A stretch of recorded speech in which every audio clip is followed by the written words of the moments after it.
आत्मीय भाइयों एवं बहनों, प्रणाम। कैसे हैं आप? आशा है अच्छे ही होंगे, स्वस्थ होंगे, मस्त होंगे, व्यस्त होंगे, एकांत के क्षणों का आनंद ले रहे होंगे। इन्हीं एकांत के क्षणों का आनंद लेते हुए मैं अनिल कुमार श्रीवास्तव आपको अपनी आवाज़ में युग ऋषि के संदेश पुस्तक से संपादन संकलन युग निर्माण योजना मथुरा में अध्याय 2 में वैज्ञानिकों को दिए गए संदेश, वेदमूर्ति तपोनिष्ठ युग ऋषि पंडित श्री राम शर्मा आचार्य जी द्वारा अखंड ज्योति जनवरी 1990 पृष्ठ 19-21 में लिखा है। आइए पढ़ते हैं और सुनते हैं और चिंतन करते हैं और मनन करते हैं। विज्ञान का अतिवाद रोका जाएगा। साथियों, उपार्जन सरल है, उसे तो लुटेरे भी बड़ी मात्रा में कर लेते हैं, पर सदुपयोग के लिए बड़ी चढ़ी विवेकशीलता और दूरदर्शिता चाहिए। इसके बिना खतरा ही खतरा बना रहेगा। किसी उद्दंड के हाथ में पहुंची माचिस की एक तीली सारे गांव को भी देखते देखते जलाकर भस्म कर सकती है। फिर महाविनाशकारी अस्त्रों के ढेर में किसी पागल द्वारा एक चिनगारी फेंक देने पर इस सुंदर पृथ्वी का, प्राणी जगत का अस्तित्व ही खतरे में पड़ सकता है। बात उस स्थिति तक न पहुंचे तो भी सामान्य जीवन में शक्ति का दुरुपयोग कितना भयंकर हो सकता है, इसका अनुमान उन आर्थिक, सामाजिक और राजनीतिक कुचक्करों को देखते हुए लगाया जा सकता है, जिसके कारण मानवीय कुटिलता ने हर दिशा में अनाचारों के आडंबर खड़े कर दिए। आश्चर्य इस बात का है कि सुविधा साधनों की इतनी अभिवृद्धि होते हुए भी मनुष्य विलास, अनाचार और आक्रमण पर इस कदर क्यों उतारू है, और यह ढीठता दिन दिन क्यों अधिक बढ़ती जा रही है। कानून कचहरी क्यों काम नहीं आ रही है।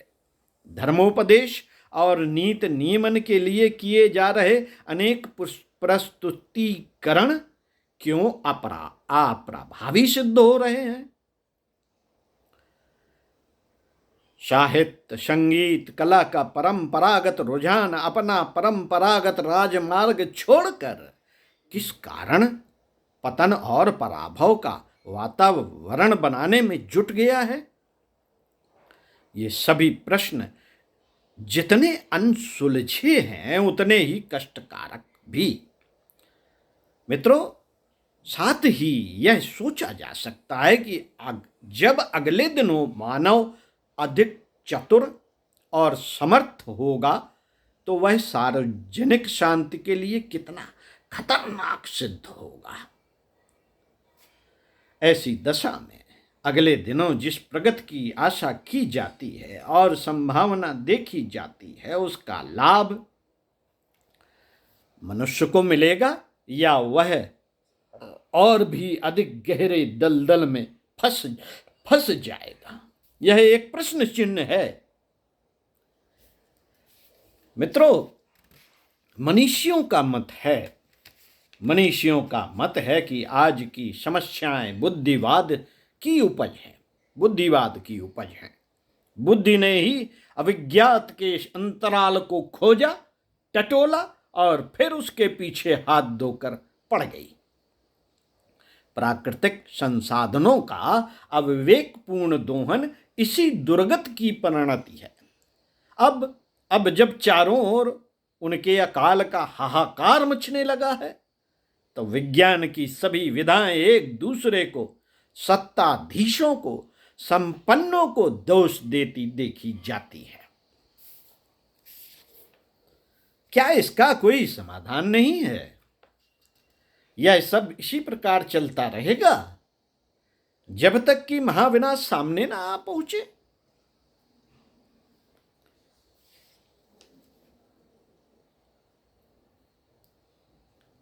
अभी पिछले 1-2 वर्षों में हमने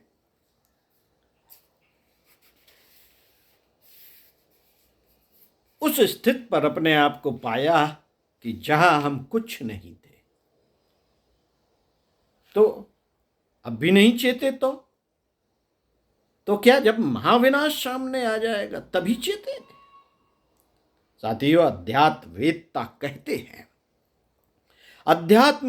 कहते हैं कि परोक्ष सत्ता इन समस्याओं से अनभिज्ञ नहीं है।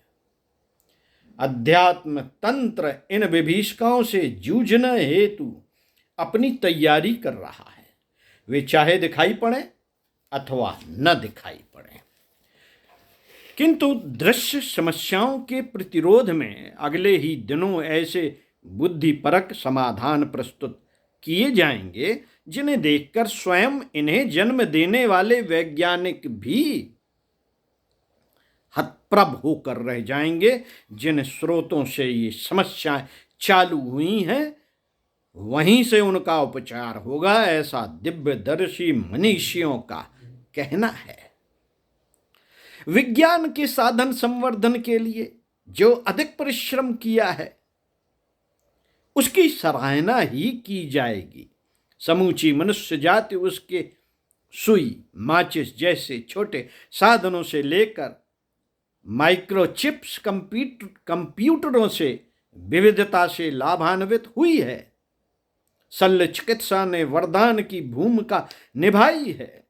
द्रुत गति वाहनों और संचार साधनों से असाधारण सुविधा हाथ लगी है। ऐसे ऐसे अनेक कारण गिनाए जा सकते हैं जिनके आधार पर विज्ञान की मुक्त कंठ से सराहना की जा सकती है।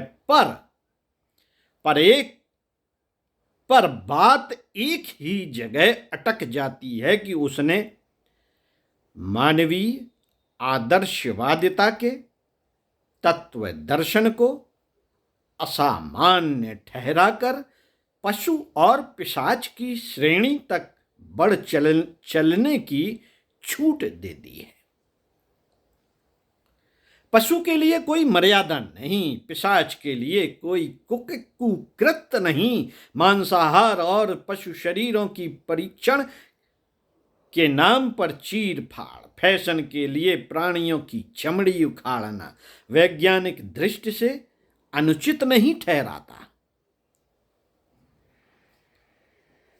जब भावनात्मक करुणा का बोध टूटा तो फिर वह आगे ही बढ़ेगा। आज नहीं तो कल वैसा ही व्यवहार मनुष्य मनुष्य के साथ करने में भी कोई संकोच न करेगा। साथियों, औद्योगिकरण के विस्तार का श्रेय विज्ञान को है। साथ ही पर्यावरण को प्रदूषण से भर देने का दोष भी उसे देना होगा।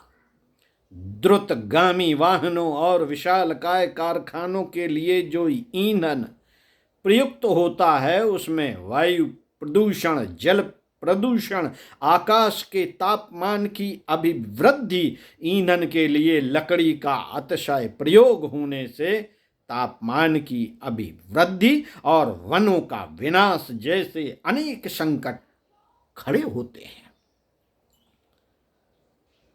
उसकी प्रतिक्रिया जब प्रौढ़ता के स्तर तक पहुंचेगी तो उसका प्रतिफल समुद्रों के उफनने,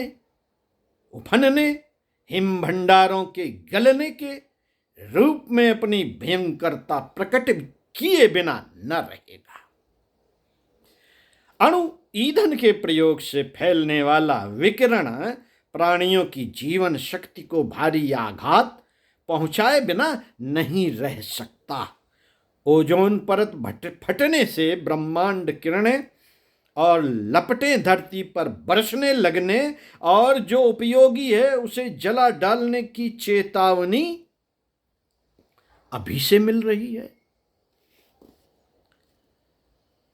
जैसे शरीर में घुसे जीवाणु विषाणु से जूझने के लिए शरीर तुरंत एंटीबॉडीज तैयार करता है, उसी प्रकार प्रकृति की व्यवस्था में हस्तक्षेप करने वाले इस तंत्र में भी विज्ञान के अतिवाद से जूझने के लिए अपनी एंटीबॉडीज तैयार कर रखी है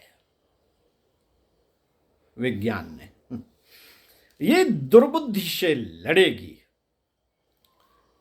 ये दुर्बुद्धि से लड़ेगी एवं जिस प्रकार स्टार वार का कार्यक्रम बनाने वाले वैज्ञानिकों का मानस बदलकर रचनात्मक चिंतन हेतु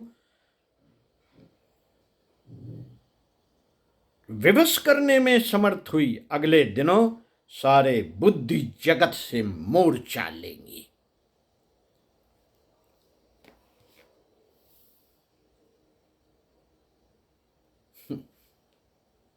साथियों, सर्प विष का इलाज सर्प विष द्वारा उत्पन्न वैक्सीन से ही होता है। अगले दिनों विज्ञान में छाए अराजकतावाद से जूझने के लिए मानवतावादी, उज्जवल भविष्य में विश्वास रखने वाले मनीषीगण ऐसा मोर्चा खड़ा करेंगे कि विज्ञान अपनी अतिवादी बलात्कारी प्रवृत्ति से मानवता का और बिगाड़ न करे। विज्ञानवादियों के मन में घुसे विकारों का उपचार, विज्ञानवादियों के मन में घुसे विकारों का उपचार अब अध्यात्म वेदता करेंगे एवं असंतुलन को संतुलन में बदलेंगे। यह